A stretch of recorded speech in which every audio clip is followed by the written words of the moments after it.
Nama saya Engineer Teknologi Skyro Anwar bin Abdul Razak. Saya merupakan Timbalan Seksyen Operasi dan Koordinasi Bahagian Pematuhan dan Penguatkuasaan Suruhanjaya Tenaga.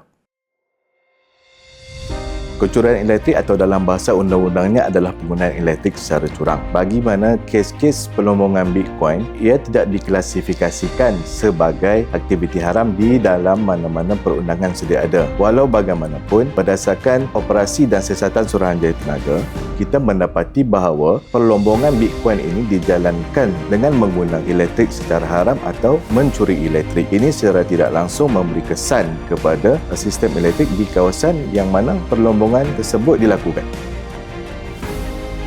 Petra, Suruhanjaya Tenaga bekerjasama rapat dengan semua agensi penguatkuasaan dan juga TMB dalam melakukan operasi membantras pelombongan Bitcoin secara haram ini. Pada 5 Mei 2026 yang lepas, Timbalan Menteri Petra yang berhormat Datuk Seri Haji Abdul Rahman Haji Muhammad telah mengenderai satu operasi membantras sedikit pelombongan Bitcoin ini yang melibatkan dua premis kediaman. Berdasarkan operasi yang dijalankan, dua premis ini telah melakukan aktiviti pelombongan Bitcoin dengan anggaran kerugian melebihi RM30,000 sebulan.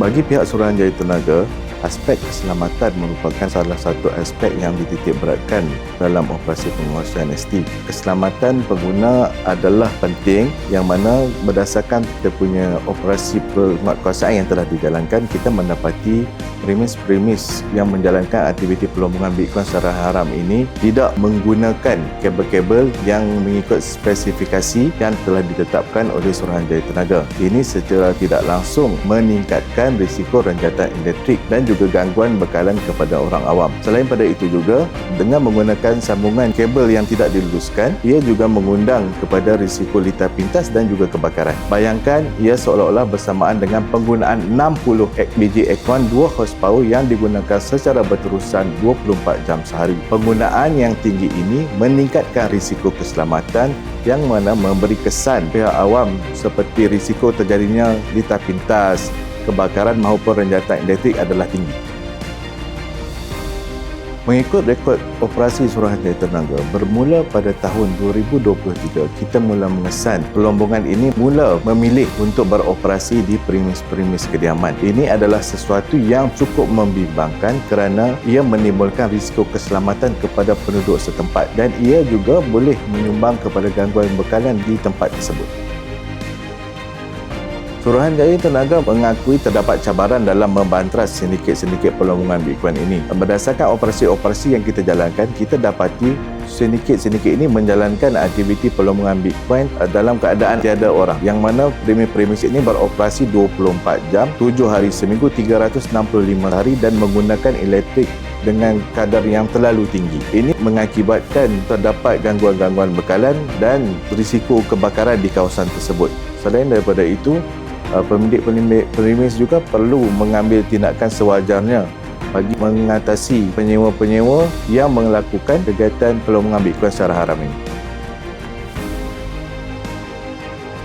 Bagi mana-mana pemilik premis yang menyewakan bangunan atau rumah kediaman kepada sesiapa sahaja, Suruhanjaya Tenaga menggalakkan tuan-tuan dan puan-puan untuk melakukan change of tenancy ataupun pertukaran nama akaun TMB di pejabat-pejabat TMB atau melalui My Portal TMB secara online. Ini kerana adalah penting bagi semua pemilik premis untuk mengelakkan risiko dibebani oleh tunggakan bil elektrik yang tinggi akibat gejala pelombongan Bitcoin ini bagi premis yang telah disewakan. Dengan penukaran nama pemilik akaun ini, semua tanggungjawab penggunaan dan pembayaran bil elektrik terletak sepenuhnya di bawah tanggungjawab penyewa dan bukan lagi kepada pemilik kediaman atau pemilik premis.